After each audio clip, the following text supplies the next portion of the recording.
Spoštovane dijakinje, spoštovani dijaki, spoštovana profesorica, lepo pozdravljeni na Slovenski matici. Zdaj, kolikor vem, ste nekateri oziroma že marsikdo izmed vas tukaj bil, tako da koliko že kaj ve o Slovenski matici, jo je že spoznalo, koliko vas je? Noben? Če to ne je, zvignite vsi roko. Vse ste bili lani pri nas, a ne? Vse enega za enega, ko se gotovo vem, da veliko ve o Slovenski matici. Torej, zato bomo čisto na kratko se za hipec predstavili 150 let oziroma še nekaj več nazaj v preteklost. In poudarili predvsem, da je to čas, ki si ga težko predstavljamo, saj je samo 100 in pol oddaljen, ko v takratnih gimnazijah, torej ko vi pred 150 leti, ne bi mogli imeti pouka v slovenskem jeziku. In vprašali se boste zagotovo, zakaj, če vemo, da je bila takrat že šolska reforma Marije Terezije že zdavnaj uveljavljena, zaradi tega, ker ni bilo učbenikov v slovenskem jeziku. Kaj to pomeni? To pomeni, da seveda slovenski jezik ni bil razvit kot znanstveni in strokovni jezik. In dejansko je ravno iz teh razlogov nastala Slovenska matica. Škof Anton Martin Slomšek se je izrazito zavedal, kako zelo pomembno je med ljudmi razširiti literarno oziroma celo bralno pismenost, da bodo sploh začutili svojo slovensko dušo, povezano s skupnost, to je povezano s skupnim jezikom, in da bodo torej na tak način, da se bo krepila slovenska narodna zavest. Vemo, da je to 19. stoletje, ko se je ta pravzaprav v ljudeh prebujala. Vprašali se boste, zakaj vam vse to pripovedujem in kakšno zvezo ima to z Ivanom Cankarjem, ampak boste v nadaljevanju videli, kaj pomeni spoštovati slovenski jezik, ga ljubiti in negovati. No, tako je bila ustanovljena leta 1851 družba Svetega Mohorja, ki je izdajala tako imenovane mohorjanke oziroma večernice, in vemo, kako zelo pomembna je bila ne samo zato, da se je pismenost na slovenskem takrat povečevala, ampak tudi zato, da so se oblikovali določeni pisatelji.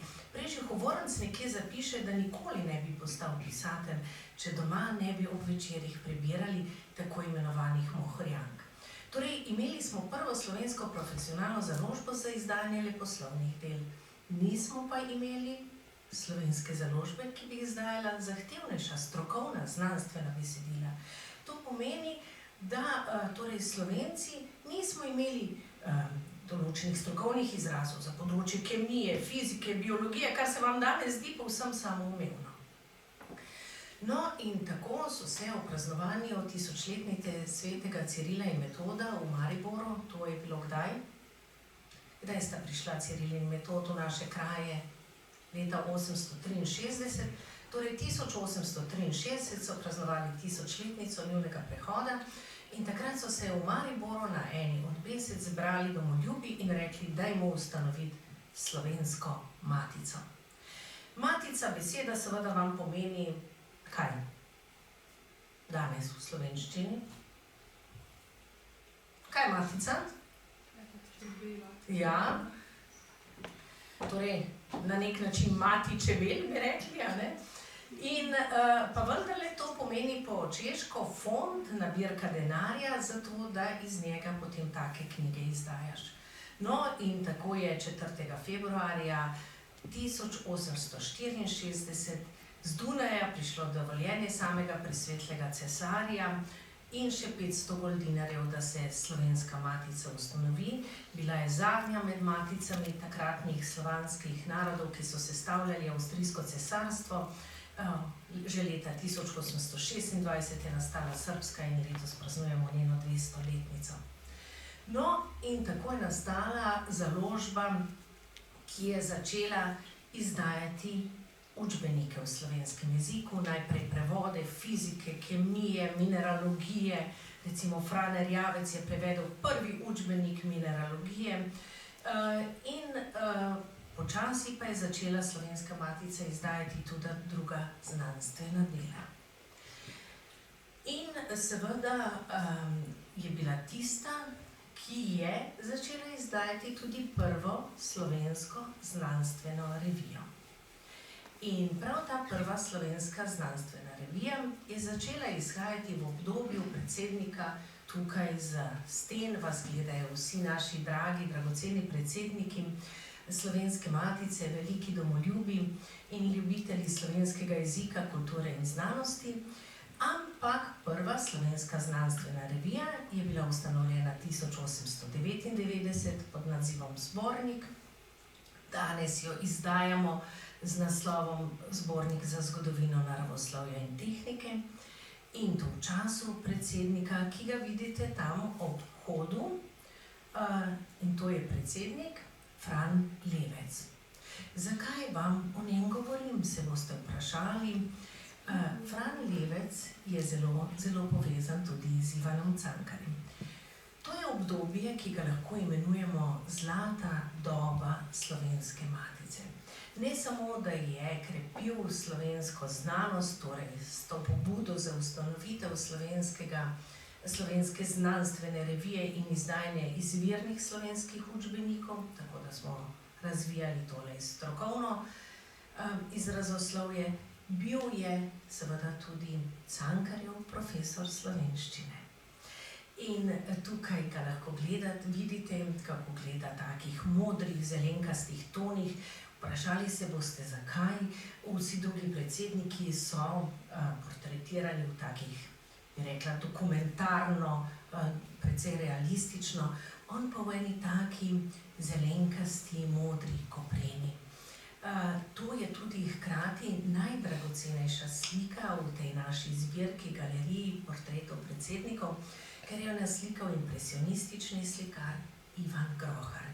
In zakaj mislite, da ga je prikazal v takih barvah? Kaj je hotel s tem povedati? Kaj zelena, modra barva, modri odtenki, ja? Aleks? Mogoče zato, ker je še zelena, ne? Nekakšna mladost poudarja, kakor neka mladika, ki je ravno kar zrasla, ne? Modra pa znanje. Odlično, odlično. Odlična interpretacija. Torej, modra barva, tudi beseda modrostjo vsebuje, ne? Izraža to človekovo izjemno znanje, zelena pa to večno mladost, ne? Torej, bil je izredno duhovno bogat, to pomeni, in to svoje duhovno bogatstvo je prenašal tudi na svoje učence. Zato ob tem portretu in tem odnosu, ki ga bom zdaj predstavila na začetku tega predavanja, vedno vam položim na dušo, spoštujte svoje profesorje, nosite jih v srcu, ker tako kot Cankar boste nekoč odkrili, kako zelo pomembni so bili, kako so vas usmerili, ne vede na vaša, ne da bi se vi tega zavedali, na vaša bodoča, strokovna, službena pota. In to je ena najlepših zgodb, ki jo boste slišali zdaj v nadaljevanju.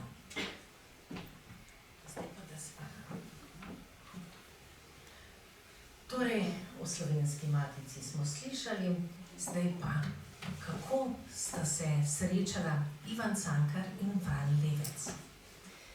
Kot vemo, se je Ivan Cankar rodil na Vrhniki leta 1876, torej se bomo letos spominjali.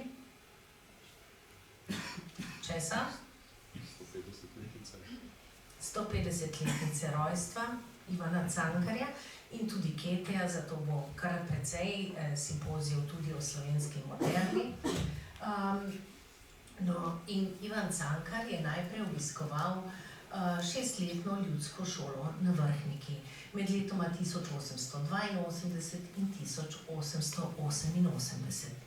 Zadnji 2 leti je bil najodličnejši vrhniški učenec, zato so ga seveda vzpodbujali, da nadaljuje šolanje tukaj v Ljubljani in tako se je odpravil v Ljubljano, kjer je obiskoval nemško realko. Kje je to? Kdo ve, kje je nemška realka? Katera šola je danes v njej? Ne? Čisto za univerzo. Tako je. Tu se je odvijala nemška realka in to šolo je obiskoval med letoma 1888 in 1895. No, in od 4. do 7. razreda na tej realki je bil njegov učitelj slovenščine, že omenjeni predsednik Slovenske matice, Fran Levec. Fran Levec je bil zadnje leto tudi njegov razrednik in seveda je kot profesor slovenščine nemudoma odkril njegov izjemen talent.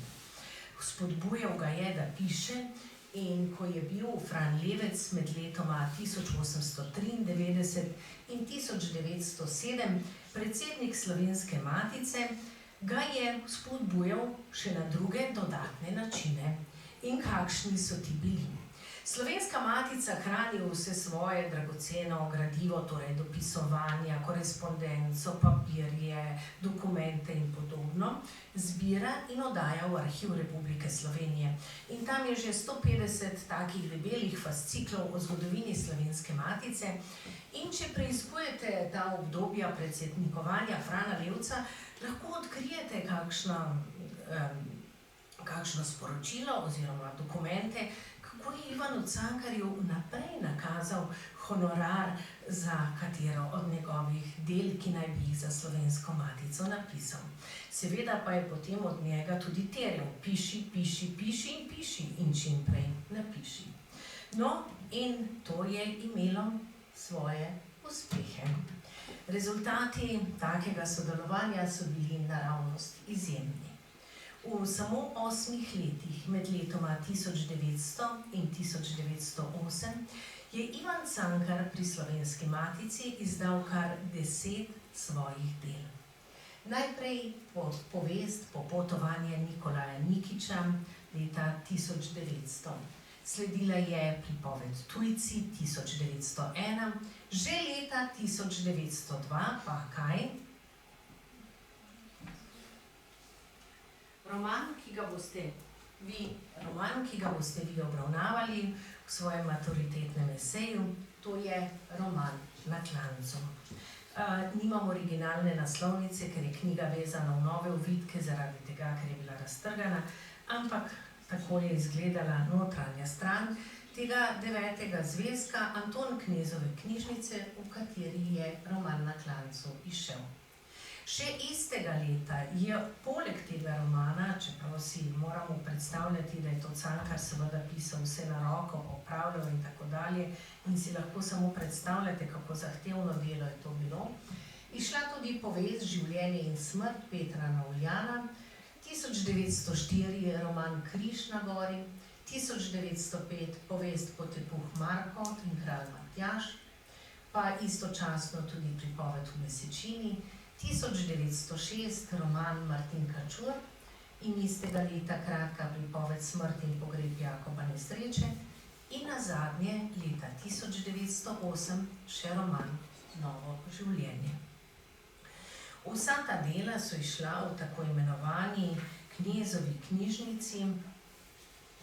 Recimo, pokažem en drug zvezek, tako je približno izgledala naslovnica Knezove knjižnice, a ne z mehkimi platnicami, ki so se zelo poškodovale. No, in zakaj so vsi ti zvezki išli v Knezovi knjižnici? Anton Knezova knjižnica je bila še en izjemen dosežek že omenjenega predsednika Frana Levca. Anton Knez je bil znameniti ljubljanski podjetnik, vendar je bil nesrečno zaljubljen in nekega jutra so ga našli, vrgel se je pod vlak, zapustil pa svojo oporoko. Ko so vsi njegovi domači pričakovali, kako bo vse svoje premoženje zapustil njim, naj vam povem, da je okrog 60.000 goldinarjev zapustil Slovenski matici. Predstavljajte si, seveda je bila vmes inflacija, ne, kako izjemen denar je vendarle to bil, če je ob ustanovitvi matice cesar prispeval 500 goldinarjev za njeno ustanovitev. In takrat so se matičini odborniki odločili, da ustanovijo to zbirko, Anton Knezovo knjižnico in Knezovo fundacijo, iz katere bodo jo financirali. In ta zbirka je bila zelo, zelo pomembna, ker so torej v njej ustvarjali in objavljala Slovenska matica, ne več samo, kot sem rekla, predvsem znanstvena dela, ampak tudi izvirno slovensko leposlovje, spodbujala pisatelje, da so takrat pisali in tukaj objavljali. Jaz bi se samo toliko ustavila, zanimiv je pač pogled na tele letnice. Sicer vmes imamo seveda tudi, da Cankar piše drame, ampak to je dejansko njegov največji pripovedni opus. Tudi kar se tiče dolžine, a se spomnite, jaz sem vam recimo poudarjala črtice, a ne, vinjete, pa kasneje recimo tam tik pred smrtjo pač Moje življenje in tako naprej.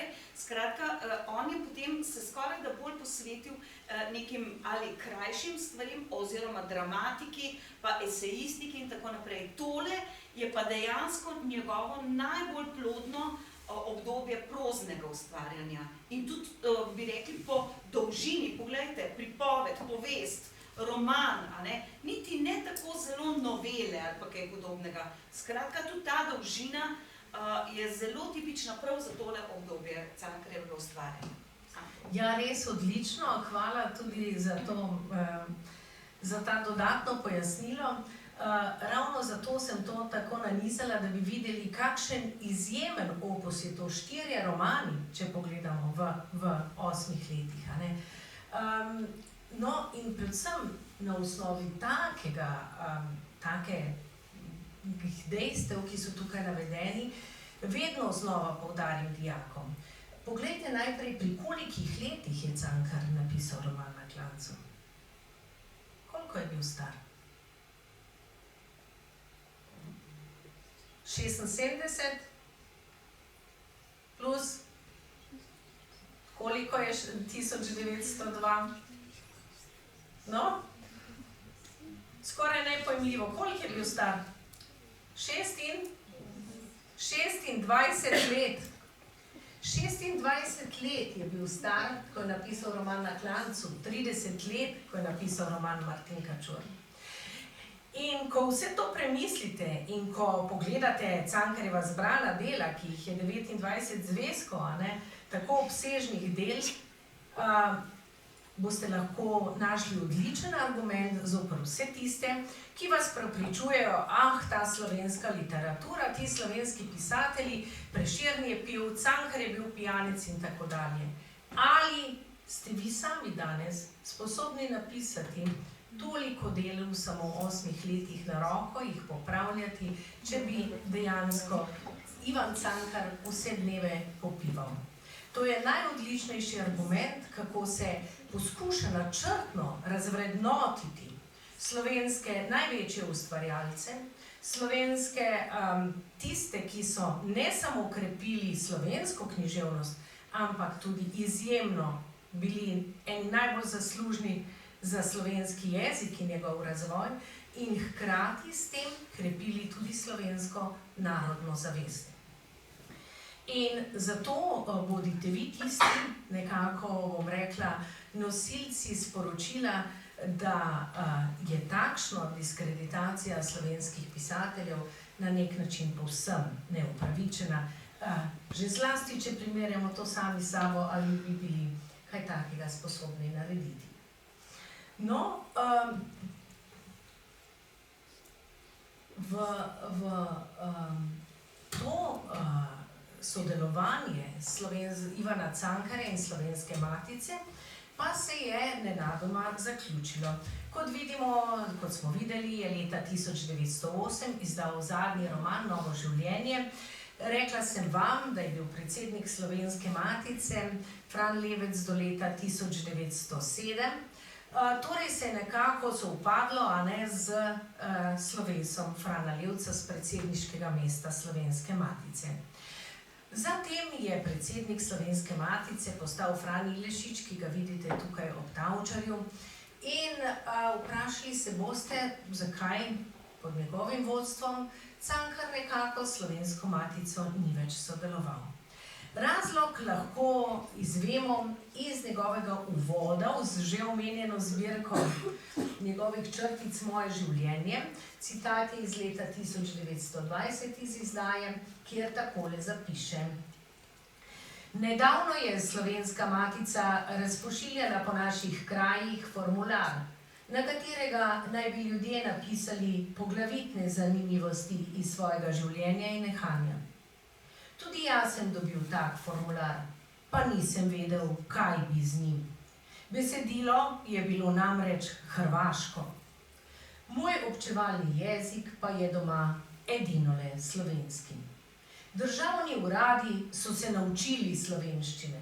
Morda se je bo sčasoma tudi Slovenska matica. Iz teh in takih razlogov sem izročil formular dekli, da podkuri z njim.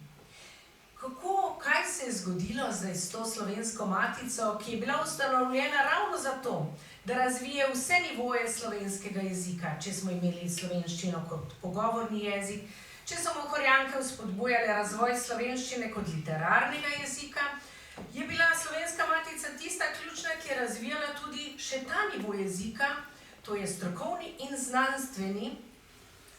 In šele ko ima nek narod razvite vse te nivoje svojega jezikovnega pojavljanja, lahko govorimo o suverenosti tega njegovega jezika in tudi o suverenosti naroda.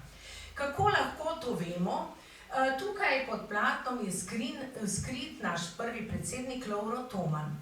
Ko je namreč on takrat interpeliral šolskega ministra Šmerlinga,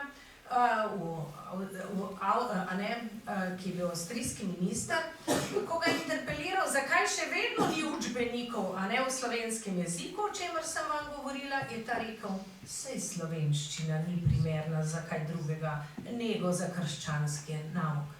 S tem je ravno hotel povedati, da ta jezik ni suveren, ker nima razvitih vseh teh jezikovnih plasti. In tako zelo pomembno se je vsega tega zavedal tudi, kot bomo videli v analizah v nadaljevanju, Ivan Cankar.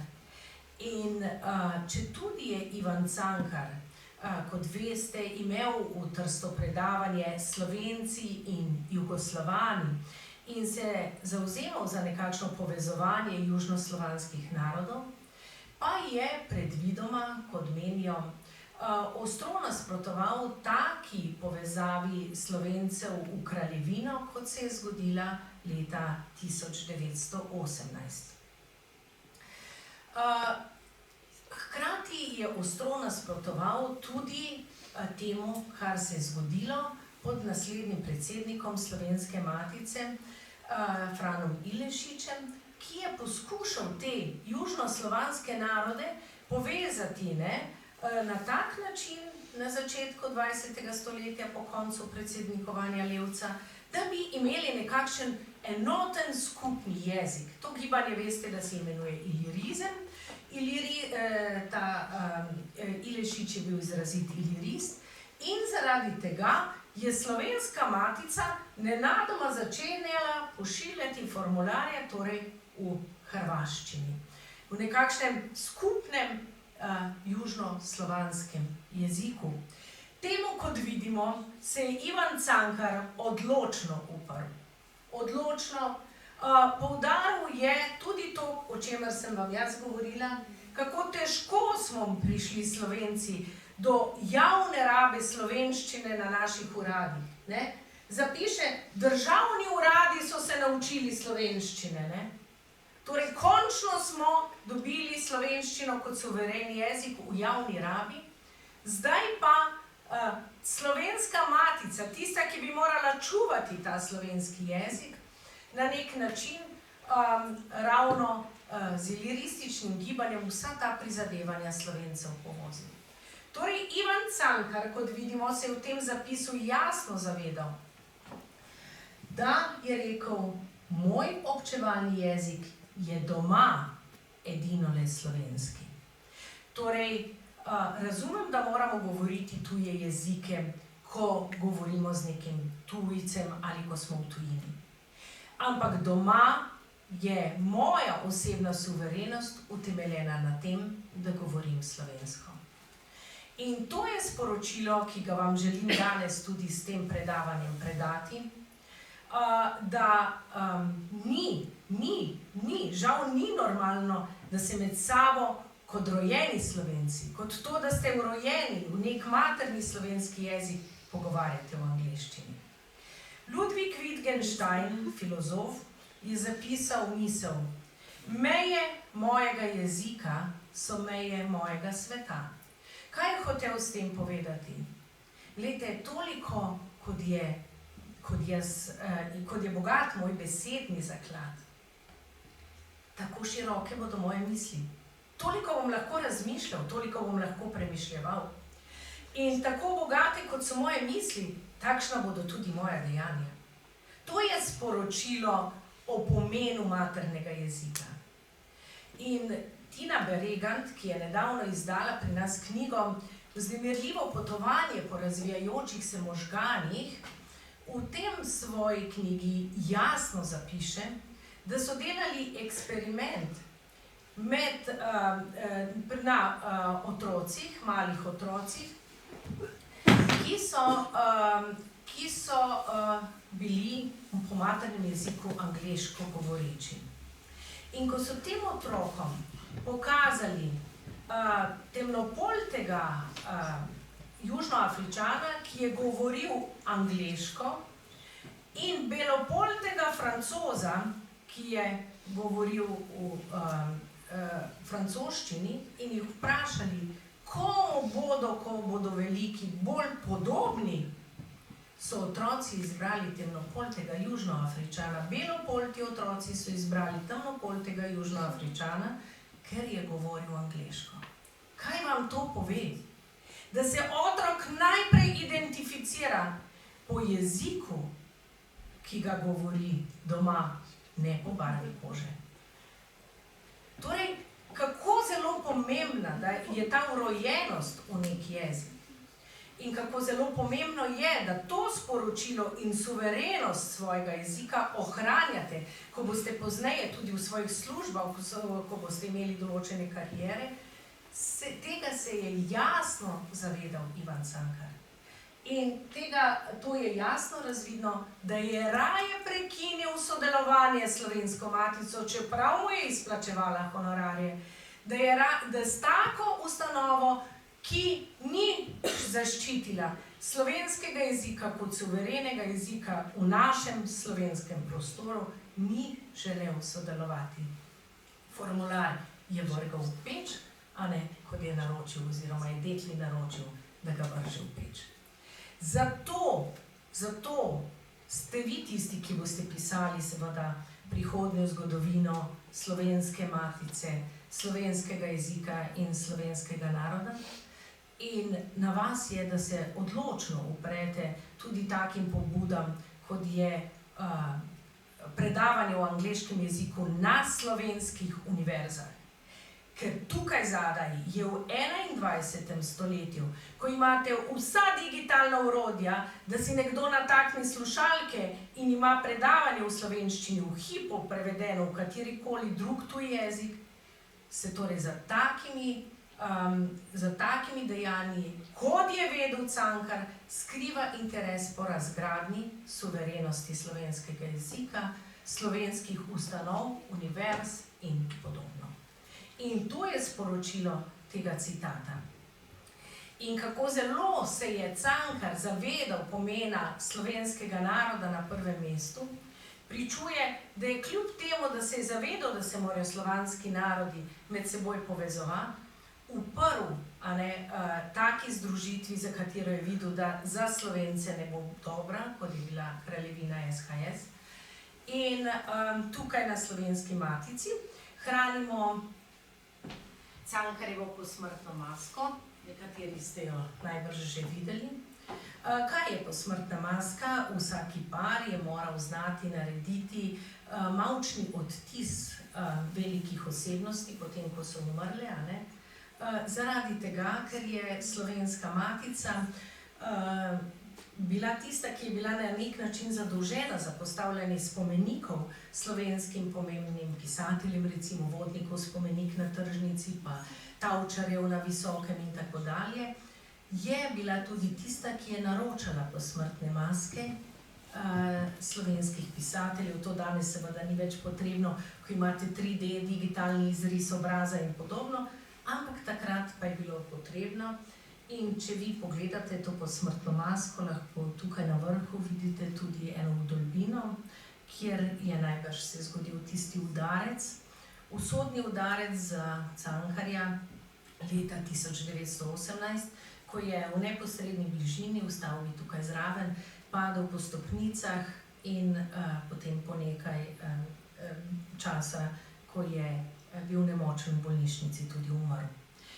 Namreč ravno na osnovi tega udarca, in upam, da bodo ta raziskovanja kdaj lahko dosegla tudi večjo natančnost, nekateri trdijo, da ni padel po stopnicah, kot hočejo nekateri prikazati, spet v pijanosti in pijan, ampak da so ga po stopnicah zaradi ostrega nasprotovanja takratnim povezavam porinili. In morda je seveda spet na vas, da boste to kdaj temeljitelje in bolje raziskali. No, in zdaj k romanu Na klancu, o katerem sem rekla, da bo danes predvsem tekla beseda. Ampak zdelo se mi je prav, da vam Cankarja, Slovensko matico in tudi ta odnos s Franom Levcem predhodno predstavim. Ko bomo predstavljali zdaj roman, boste razumeli, zakaj. Torej, kot sem povedala, roman je izšel v tej zbirki Anton Knezova knjižnica, tako je dejansko izgledala naslovnica. Naslovnica, ki jo imate vi na vaši knjigi, ki jo boste uporabljali pri pripravah na pisanje maturitetnega eseja, pa je kaj?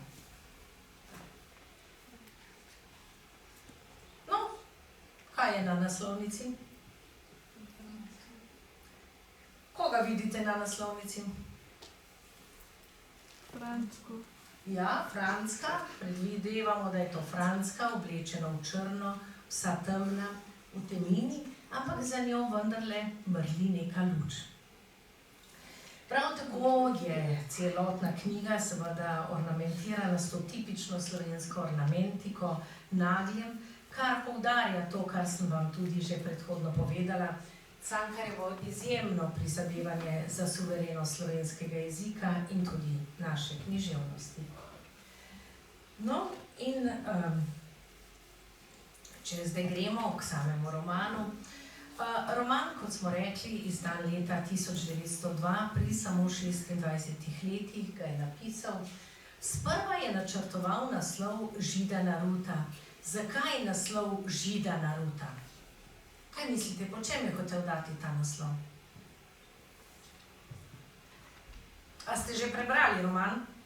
No, potem pa veste. Zakaj Židana Ruta? Kje nastopi Židana Ruta? To boste morali vsi vedeti. Predvsem je potrebno zelo natančno branje. Izvolite. Vsaka ima v težjem trenutku se Frančka spomnila tu Židano Ruto, ker pač ona si je zelo želela dobiti, pa je predstavljala kot nekaj zelo pač nedosegljivega nekaj lepega. Tako. In kje je mati prinese domov kaj? Ja, pač Niški prinese to Židano Ruto, Frančki pa nek predpasnik. Tako, mati prinese domov dve stvari, predpasnik in Židano Ruto, in Frančka že vsa zahrepeni po tej Ruti, kako bo vsa čudovita Židana, torej pisana, ne? Tudi pri nedeljski maši, ko jo bo nosila, ampak mati odloči, da ta Židana Ruta pripade sestri Niški, njej pa predpasnik. Seveda to je simbolno, vemo, kaj predpasnik pomeni, ne? Da je pač njena naloga, predvsem to čuvanje gospodinjstva, ognjišča in tako dalje. In če bi dal naslov Židana Ruta, bi bil naslov vendarle usmerjen predvsem na koga? Na, kot ste rekli, Fransko, ki je krepenela po tej Židani Ruti. Biblijev roman bi izražal to njeno osebno hrepenenje, osebno željo po tem, da bi bilo življenje drugačno, lepše, bolj pisano, ampak predvsem bi se navezoval na njeno osebno zgodbo. Ampak ne, Cankar se je na koncu odločil, da bo roman naslovil Na klancu.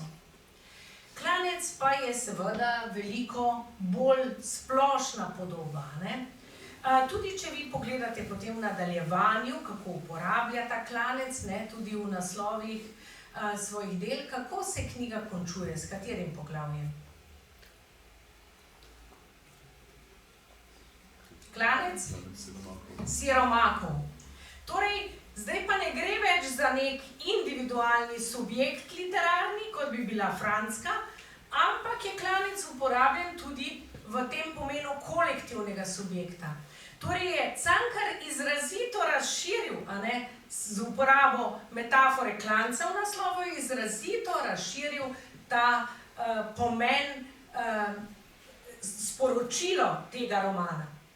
Da seveda ni to samo individualna zgodba Franske in tako je tudi ne smete brati, ampak je to zgodba tudi o neki družbeni skupnosti, o življenju na robu ljudi in seveda tudi o njihovem skupnem upanju. No in zdaj, če mi pogledamo besedo klanec, ki je vpisana v sam naslov knjige, Vesna Mikolič je pri Slovenski matici izdala tole knjigo Ali bereš Cankarja. In ker danes te digitalne orodja omogočajo, je ona seveda zbrala, tukaj zadaj, seznam vseh glavnih ključnih pojmov, to je ta seznam, ki pri njem, kako pri njem nastopajo, kako pogosto in tako dalje. V knjigi pa tudi analizira, v kakšnih kontekstih. In če pogledamo besedo klanec, je v Cankarjevem opusu se pojavi 446 krat. In je torej na 153. mestu po pogostosti. 153. mesto, vi veste, kako bogat je, če pogledate slovar slovenskega knjižnega jezika, kako bogat je besedišče slovensko. 153. mesto je seveda zelo visoko.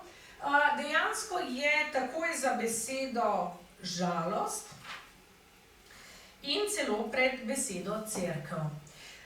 Seveda vas pa zdaj najbrž zanima, katera pa je najpogostejša beseda pri Ivanu Cankarju. Kaj rečete, katera je najpogostejša beseda, ki se v Cankarjevem celotnem opusu, če celotnega pregledamo, pojavi? Ne, samostalniki, glagoli, tudi pridevniki. Mati. Čisto vsi, ampak res vsi razredi, kadarkoli, ki predavam, rečejo, mati je najpogostejša beseda, ampak ni. Je zelo visoko, je na 28. mestu in pojavi se 1523 krat, ampak najpogostejša beseda pri Ivanu Cankarju, ne boste verjeli, so oči. Oči se pojavijo 4843 krat. Potem sledi beseda človek, roka, srce, obraz, gledati in videti. To je prvih 7 najpogostejših besed v opusu Ivana Cankarja. Če zdaj pogledamo človek, roka, srce, obraz, kaj vam to pove? Oči. Kdo je v središču na nek način njegovega pisanja, njegovega literarnega zanimanja? Oči, obraz, roka so povezane z človekom. In zato je tudi človek na drugem mestu. In seveda vidite, vendarle pa niso neki duhovni pojmi, ampak pojmi njegovega telesa, oči, roka, obraz in tako dalje. Skratka, kaj iz tega vemo? Da seveda je Cankar kot pisatelj osredotočen na človeka. Ampak osredotočen je tudi na njegovo pojavnost. Osredotočen je pa predvsem na njegove oči. Kaj so oči? Odlično, odlično. Oči so okno duše. Torej, oči so tiste, ki izražajo človekovo razpoloženje, bolečino, žalost, veselje, iskrivost in tako dalje. Hkrati pa so oči človekov stik z zunanjim svetom. Oči so človekov stik z zunanjim svetom. In zato vi ne morete reči, če tudi se Cankar posveča človekovim občutenjem, žalosti, bolečini in tako dalje, da je pa Cankar bil intimist, torej da je bil zazrt samo v človekovo notranjost, v njegovo intimo. Ne, oči so ključne. Govori o tem, kako se skozi človeka, kako se v človekovih očeh na nek način odražajo njegova čustva, njegovo občutenje, ampak kako tudi človek gleda, vidi, zato sta tako visoko ta dva glagola, kako človek dojema zunanji svet. Na nek način je torej Cankar tisti, ki je skozi človeka vendarle bral tudi vso to zunanje, družbeno dogajanje. In hkrati nazaj, družbeno dogajanje je tisto, ki ga on ne izključuje in se pogrezne v človekovo intimo, kot recimo pesnik Minati in podobno, ampak ga na človeka vpliva, ga spreminja, ga prizadeva in seveda enako tudi zunanji svet oblikuje človekovo notranjost. To je zelo pomembno, kot bomo videli v nadaljevanju, da razumemo ta dialog, ki je pri Cankarju vedno vzpostavljen med notranjim in zunanjim svetom. In v romanu Na klancu se razvojno vidi, kako seveda potem to svoje temeljni pogled na naše bivanje tudi realizira v literaturi. No, ko sem vam pokazala tole naslovnico,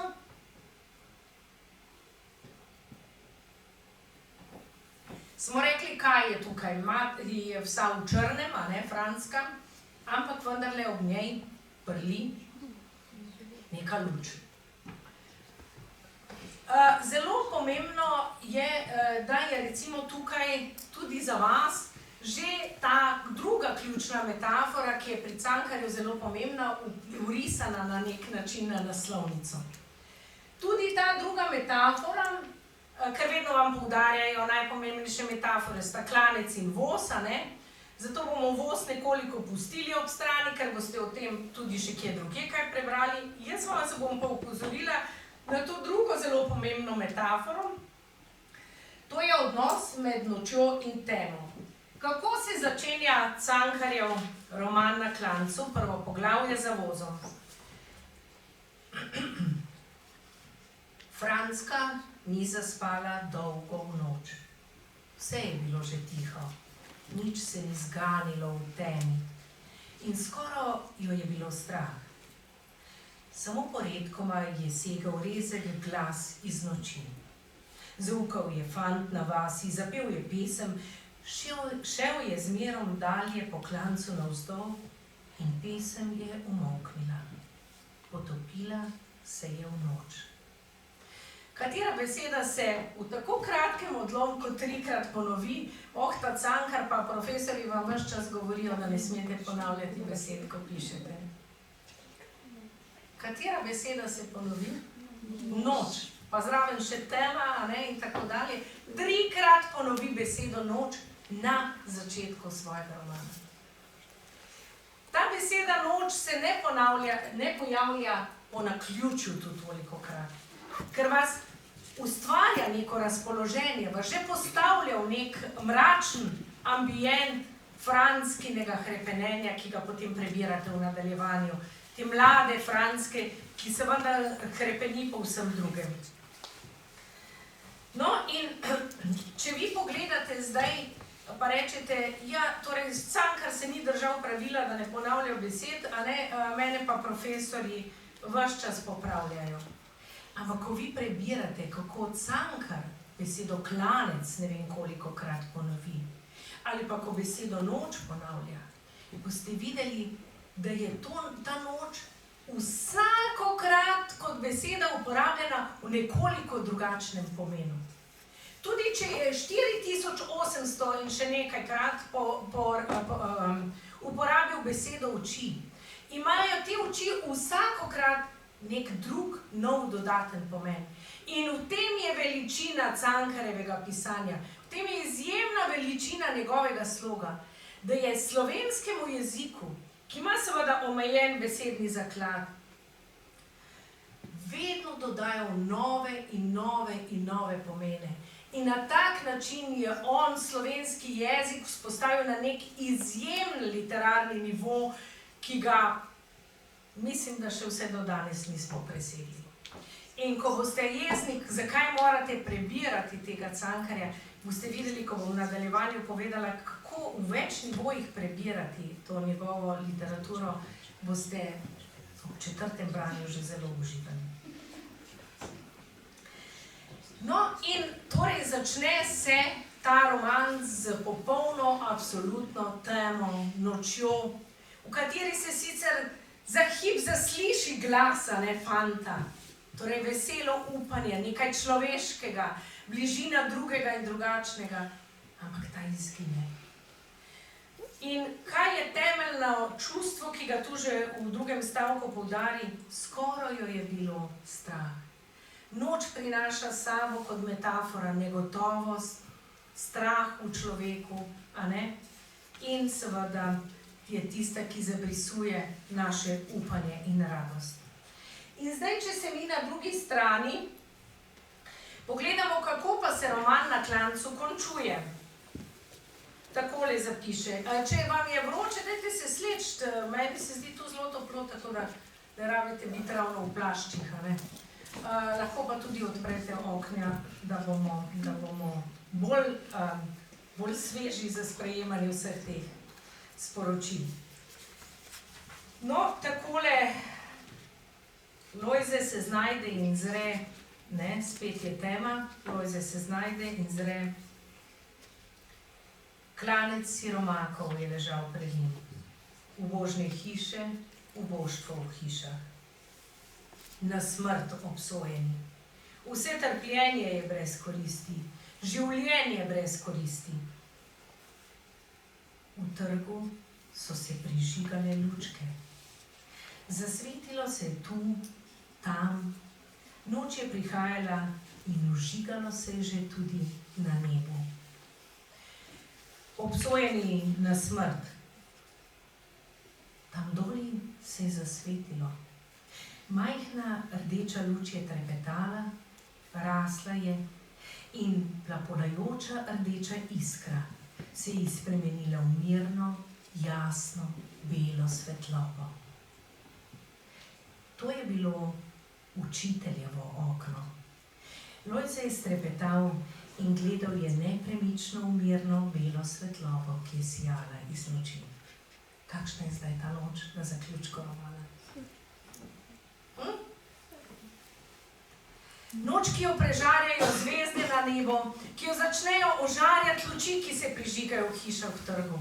In predvsem noč, v kateri se pojavi jasna, bela svetloba. In kje je bila ta jasna, bela svetloba? V učiteljevem oknu. Kaj sem vam pripovedovala ves prejšnji del predavanja?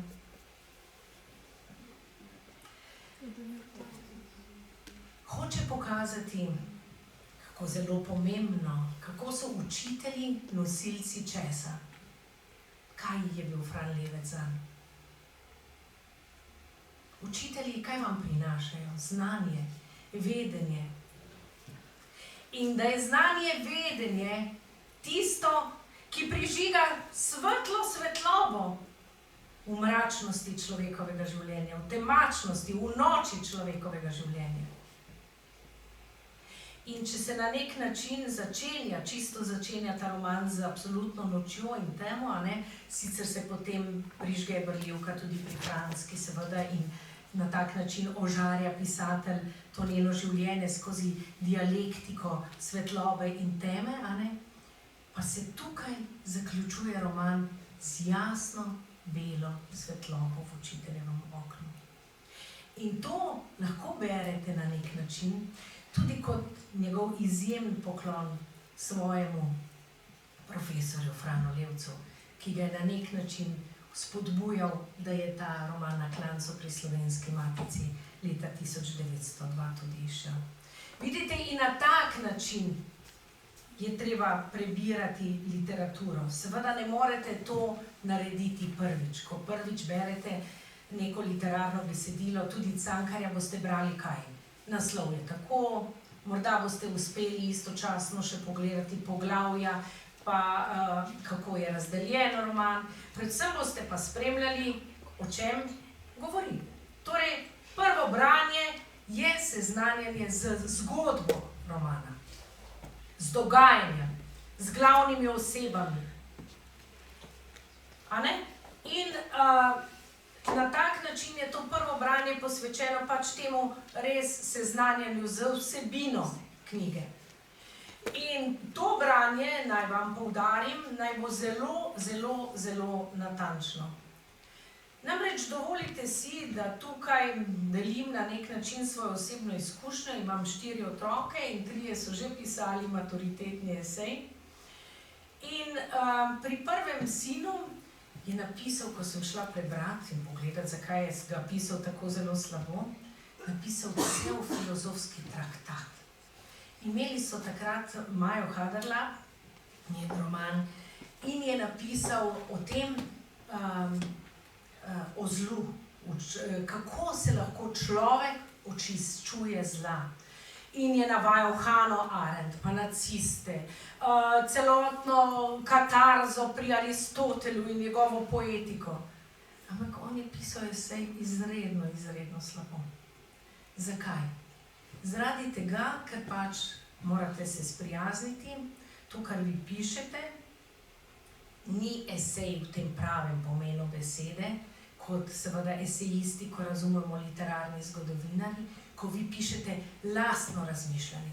Zato bo priložnost potem, ko boste pisali knjige.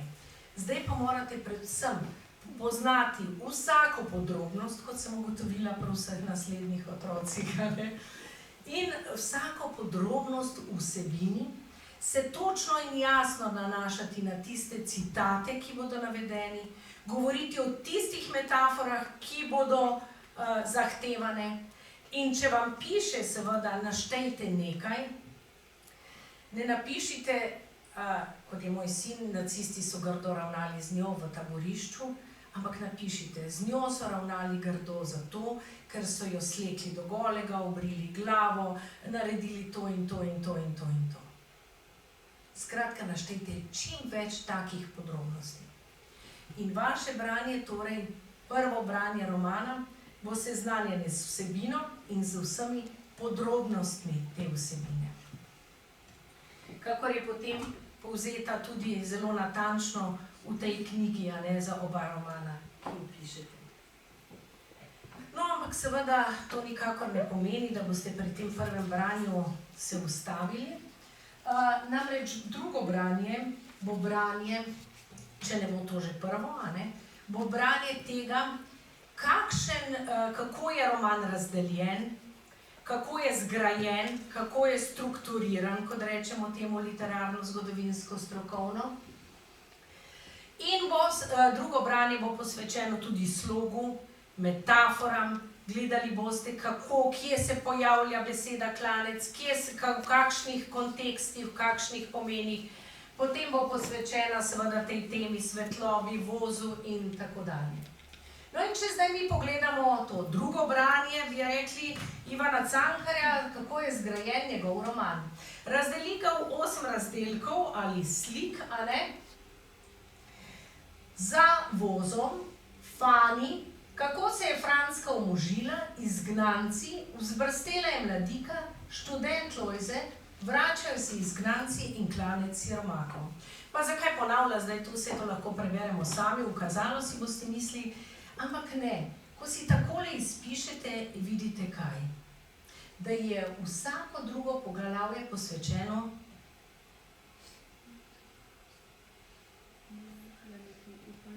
neki osi,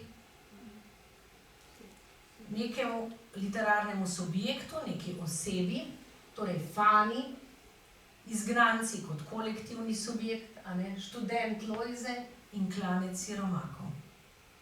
A ne?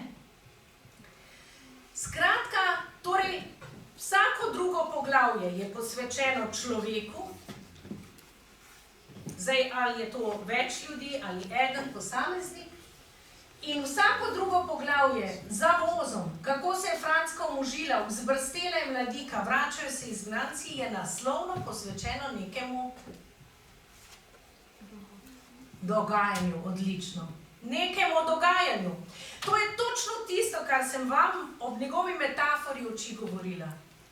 Da Cankar hkrati seveda govori o človeku, o njegovi intimi, njegovi notranjosti, njegovi osebni zgodbi, in hkrati seveda govori o tem, kar se v zunanjem svetu bodi si temu človeku dogaja, oziroma kar je na nek način dogajanje. A ne? Skratka, to je ta njegova dialektika med človekom in svetom, ki je tu zapisana celo na tak način v naslove njegovih poglavij romana Na klancu. Kaj še lahko vidimo, ko si tako izpišemo razdelke? Vidimo, da je večgeneracijski roman pravzaprav to, ne? Vedno vam bolj ali manj rečete, Franska je na naslovnici, to je Franskina zgodba, a ne? Ampak s Franskino smrtjo se roman čisto ne zaključi, a ne? Na nek način. Prenese se na tistega, ki opazuje na koncu, ta trg, v katerem se prižigajo luči, na novo, naslednjo generacijo, torej na sina Lojzeta. Je tako? Vidite, tudi to se vidi. In kaj se še vidi? Vidi se, da seveda izpostavlja med temi fani, študenta Lojzeta in tako dalje, izpostavlja posamezni subjekt, ampak vendarle na koncu, v zadnjem poglavju, izpostavi ta, čeprav je Lojze tisti, ki gleda klanec siromakov, pomnoži ta literarni subjekt. Torej, zaključuje s kolektivno podobo človeka oziroma ljudi oziroma človeštva. In seveda tukaj je ta pomemben prehod, a ne, od enega k mnogim. Ker ko uzremo mnoge, se prižge luč upanja. Zakaj? Ker sama Franska ne more rešiti veliko svoje usode in svojega življenja, a ne? Kot lahko vidimo v romanu. Ampak, ko pa Lojze zre na dogajanje v svetu, kot na dogajanje, ki se godi vsem, so vendarle reče, tudi ti so vsi obsojeni na smrt, nič se ne da spremeniti. Ampak to, da noč spremeni v tisto, v kateri se prižiga bela svetloba, vam metaforično sporoča, da se bo tudi za ta kolektivni subjekt nekaj spremenilo. In na tak način je recimo to drugo branje strukture in zgradbe romana in tudi njegovega sloga, glavnih oseb in podobno. Vsi se seveda tudi vaš čas sprašujete, kaj je še v romanu bistveno. Vsi bodo rekli, ja, saj to je zgodba njegove matere, a ne? Torej boste poudarili predvsem avtobiografske prvine, ampak seveda poudarjam, ne smemo zreducirati Cankarjevega pisanja zgolj na to, da bi iskali kaj avtobiografskega. Seveda je zelo veliko avtobiografskih prostor, ki ga izbere, ne, Vrhnika, Ljubljana in tako dalje, Dunaj in podobno. Ne. Skratka, veliko je avtobiografskega prostor, geografski prostor, ki ga vključi v roman. Potem tudi konkretne, recimo njegova osebna zgodba, da je oče zapustil družino. Tudi recimo taki podatki, kot da je Tone Mihov, bil odbornik bralnega društva. A ne? Dejansko je tudi njegov oče bil recimo na Vrhniki odbornik bralnega društva in podobno. Ne? Potem boste poudarili te psihološko-čustvene prvine odnosa do matere. To je vam zlasti pogosto, a ne blizu, saj ste tudi sami menili, da je mati najpogostejša celo beseda pri Ivanu Cankarju. Ne? Zdaj, če mi znotraj romana Na klancu beremo njegov odnos do matere, ga seveda lahko beremo predvsem skozi njegov odnos, Franckin odnos do matere. A ne? Kakšen pa je ta odnos med Francko in materjo? Ja, na začetku slab, že s to metaforo židane rute vidimo, a ne? Potem tudi kako, ko Francka odide služiti, a ne, je mati pride na obisk in jo opisuje skupaj z Marišovko, opisuje dvoje koščenih lic, nekaj takega reče. Skratka, tudi ko Francka jo pride prositi, ji ne da denar, ji ne pomaga in to.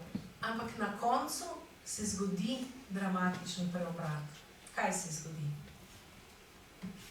Ja, Nežka pol v bistvu svoji mami ukrade denar in je pol mati v bistvu ugotovila, da ne more biti toliko zaupati, se pol bolj s Francko povezala kot z Nežko. In dejansko je to najbolj dramatičen preobrat skoraj da v celi, ne? Tudi ta preobrat, da bi klanec se spremenil v lep trg, se ne zgodi, ne? Je samo upanje nakaže na koncu. Ampak najbolj dramatičen preobrat dejansko v romanu se zgodi v odnosu Francke in matere. Tu se zgodi en preobrat, da se na koncu ta odnos seveda, da mati pomaga Francki in podobno, ne? Skratka, to je tudi pomembno sporočilo, ki govori o Cankarjevem lastnem odnosu do matere, ne?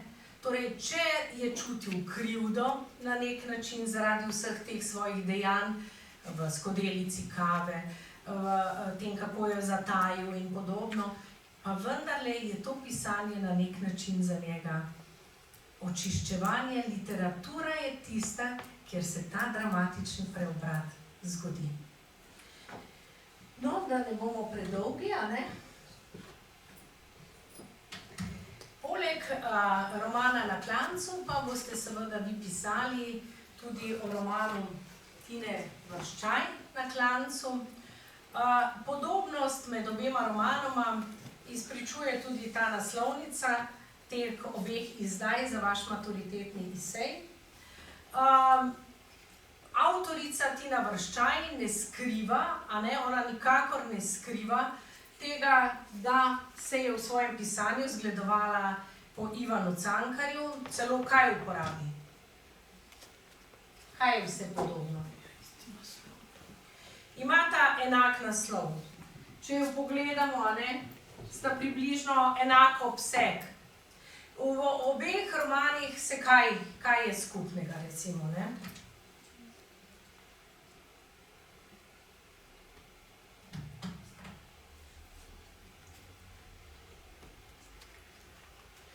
V obeh romanih je skupno kaj? Da, v obeh romanih je glavna osrednja osebnost na nek način ženska. Je tako. Ženska, ki je tudi mati, ki je mati otrok, tudi njena razmere in odnosi z otroki, predvsem pa tudi njen odnos s kom? Žena ima odnos do moža, z možem, torej s svojim možem. In to je moški, ki družino zapusti, a ne? In seveda na tak način pusti svojo to junakinjo v družbeni, socialni, finančni negotovosti. To je vse skupno. Skupno je tudi to, kako sta na nek način obe zgodbi napisani. Če vi pogledate roman Na klancu, sem vam rekla, se razvija, ne, je na nek način roman, kjer si dogodki kronološko sledijo. Najprej Franckina mladost, potem poroka, potem njeno razočaranje in tako dalje. Potem se prenese zgodba na njenega sina, a ne? In torej si dogodki kronološko sledijo in temu se reče, kakšna zgradba? Sintetična zgradba. Sintetična zgradba romana. In tudi pri romanu Tine Vrščaj mi sledimo sicer veliko časovno krajši epizodi, a ne, njenega življenja, kot sledimo pri Francki. Tu je veliko bolj epska širina, bi rekla, zapisana časovno.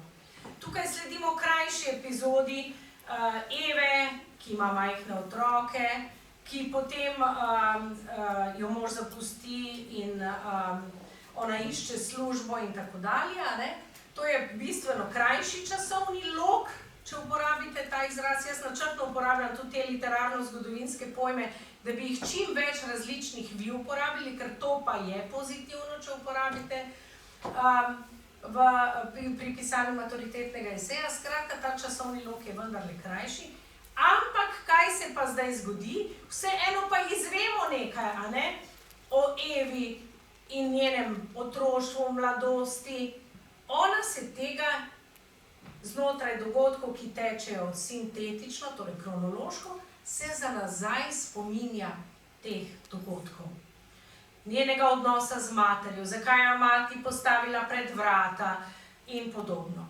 Torej, ta roman, tu pa se malo razlikujeta, če je ta izrazito sintetičen in je malo takih spominskih, temu se reče avtorefleksivnih vložkov, a ne, na svojo preteklost, pa jih je tu bistveno več in je zato sintetično-analitičen, ne.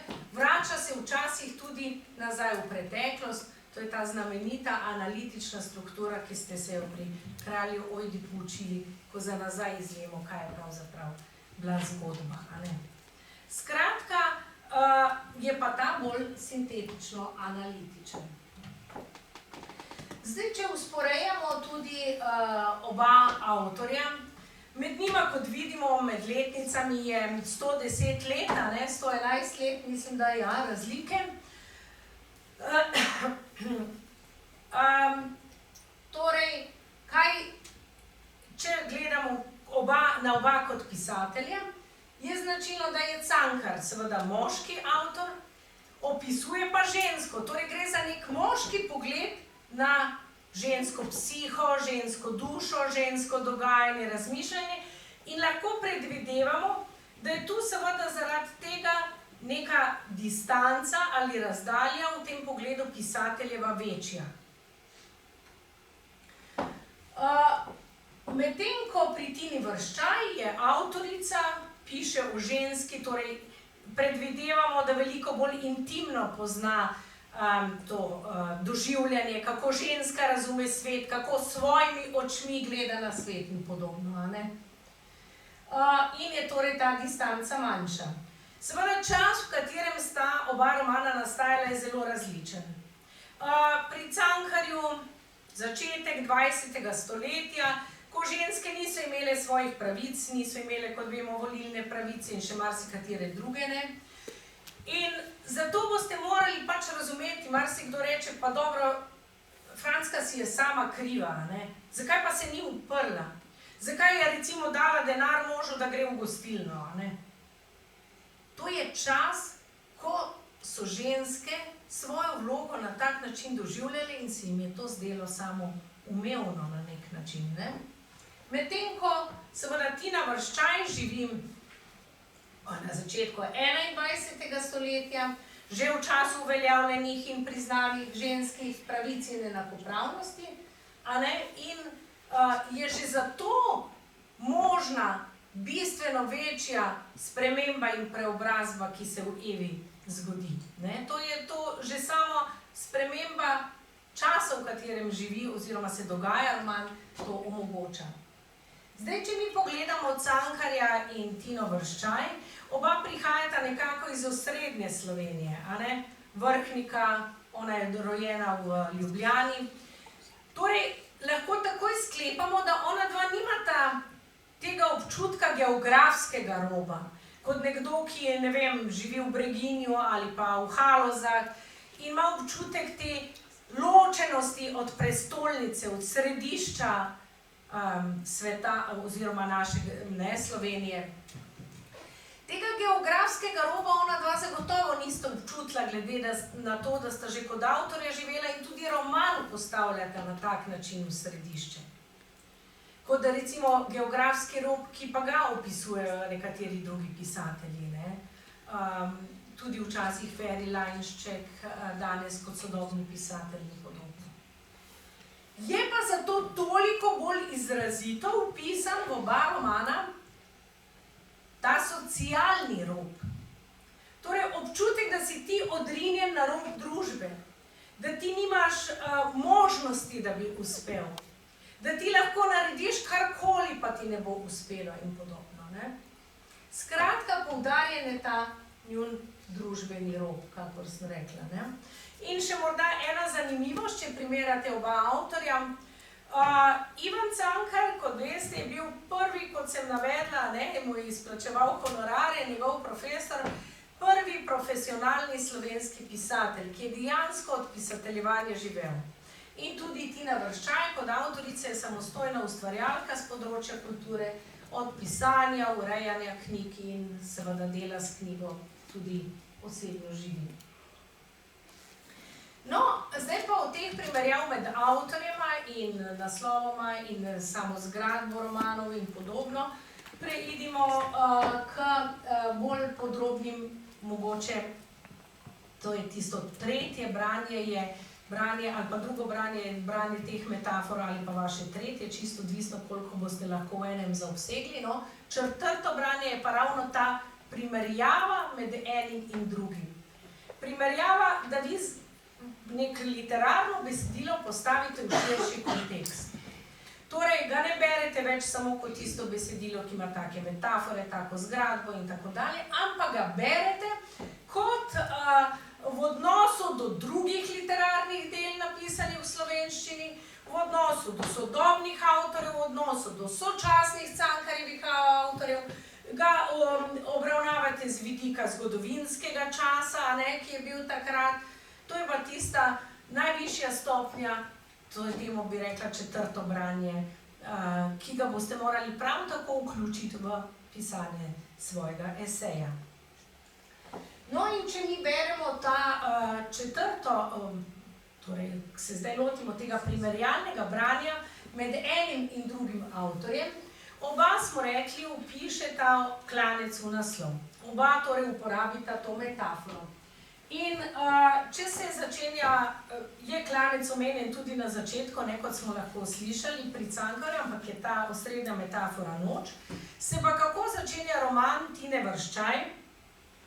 Na klancu zmeraj piha. Eva skuša pognati korenine v to zemljo, a zemljo odnaša. Včasih ne hodi po tleh, ampak lebdi.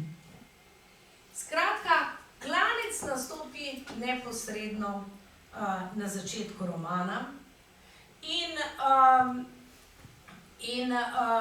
kaj se na tem klancu godi? Neprestano piha. Kaj je pihanje metafora za? Neprestane spremembe, za negotovost. Zato, da ne veš, kakšno bo vreme zdaj, pa kakšno bo vreme potem, pa ne veš, kako se obleči, pa ne veš, a veste, to je povezano z metaforo pihanja in vetra, ne? Da se bo nekaj spremenilo, že napoveduje s tem. Da tu ne bo tisti zatohal klanec, na katerega smo obsojeni in se zagotovo z njega, kot ugotavlja Lojze, ne moreš rešiti. Ne, tukaj piha. In kakšna je zdaj razlika med Fransko, Lojzetom na eni strani in pa zdaj Evo na drugi strani? Oni hočejo pobegniti iz tega klanca, ne? Franska, Lojze. Tega klanca se hoče na vsak način rešiti. Tu pa vam piše, Eva poskuša pognati korenine v to zemljo. Torej, ona hoče sprejeti ta klanec nase kot svojo usodo in ga ne jemlje vnaprej kot nekaj negativnega, socialno odrinjenega na družbeni rob. In še nekaj zelo pomembno tukaj, ena metafora, hoče pognati korenine. Kdo žene korenine? Tako je vsaka rastlina drevo. Vidite, in če bomo pri Cankarju, sem vam poudarila predvsem te pojmovne metafore, svetloba, tema, in podobno, te zunanjega vzdušja, pa bodimo pri Tini Vrščaj pozorni predvsem na to metaforo njenih imen, ki jih uporablja. Namreč, če pogledate Eva, kaj vam pove to ime? Kje nastopa Eva? V Bibliji, v Svetem pismu je Eva v zgodbi o Adamu in Evi, in ona kaj spodbudi, da se utrga jabolko z drevesa, katerega drevesa? Spoznanja. Torej, ni naključju Tina Vrščaj izbrala ime Eva, ker je hotela to metaforo drevesa tudi in povezave s to biblično motiviko, da Eva pa do spoznanja pride. Torej, Eva ima že v svoje ime vpisano drugačno vlogo kot Franska. Nadalje, če pogledamo ime, kako je možno ime? Kaj pomeni beseda gre gor? Gre gor, kam? Na klanec. Torej, poskuša iti gor, ampak mu to nikakor ne uspe, kot vemo, se umakne, zgine. Skratka, njegovo ime je popolno nasprotje njegovega značaja.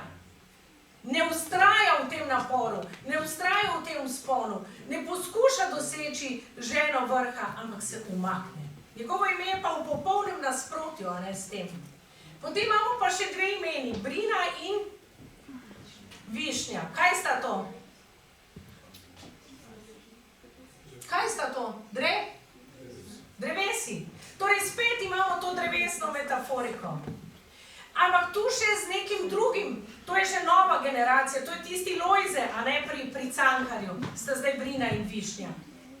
Kaj je tista bistvena družbena sprememba, če se Cankar ukvarja predvsem s človekom, z njegovo socialno odrinjenostjo na rob,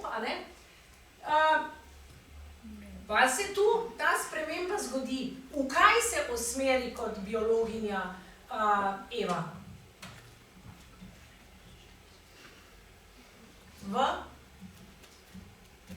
okoljsko, a je tako? Ima ta okoljski čut, ta ekološki čut. Skratka, Tina Vrščaj v 21. stoletju vpiše tiste izrazite teme, s katerimi se ukvarjamo danes. Za njo nista več samo človek in družba kot pri Cankarju. Torej, ampak so človek, družba in narava. In to jasno pove, da bo narava tista ključna, s katero se bodo prihodnje generacije morali ukvarjati. Zato ne poda po naključju imen Brina in Višnja. Skratka, zdaj sem vam, mislim, da smo že čisto izčrpali, skoraj. Zdaj sem vam jaz odprla na nek način branje vseh teh obeh romanov, te različne stopnje branja, skozi katere boste morali, hočeš, nočeš iti, če boste hoteli odlično pisati. Torej, prvo branje, drugo, tretje in četrto zagotovo Cankarja. Ker potem boste pa pisali izjemno in imenitno. Četrto je seveda ta primerjalni vidik in enako preberite tudi Tino Vrščaj, ker seveda, kot vemo, so sodobne težnje, da je poudarek na sodobni literaturi pri eseju, tako da recimo med vsemi dramami, ki so bile na maturi pred 2 letoma, je bila na koncu v središču drama Moje skladišče, ki je najbolj sodobna. Tako da tudi tu ne berite tega romana kot za zraven, zgolj za primerjavo s Cankarjem, ampak da je lahko ključno delo na vašem maturitetnem eseju in ga berite na enak način, kot sem vam danes poskušala pokazati te globine branja pri Ivanu Cankarju. Prepričana sem, da če se boste vsega tega držali, da boste imenitno opravili svoj maturitetni esej. Jaz vam iz srca želim, seveda, da boste uspešni tako na maturi, kot tudi v svoji na bodoči poslužbeni poti. Iz srca pa si seveda tudi želim, da sporočilo tega predavanja o ljubezni do slovenskega jezika, o izjemnosti Ivana Cankarja, o vašem spoštovanju vaših profesorjev, o njegovi temeljni preobrazbi v odnosu do matere, torej do vaših staršev in seveda o tem, kar sem vam povedala o Slovenski matici. Želim, da boste vse to sporočila nosili vse življenje s sabo v srcu. Hvala lepa.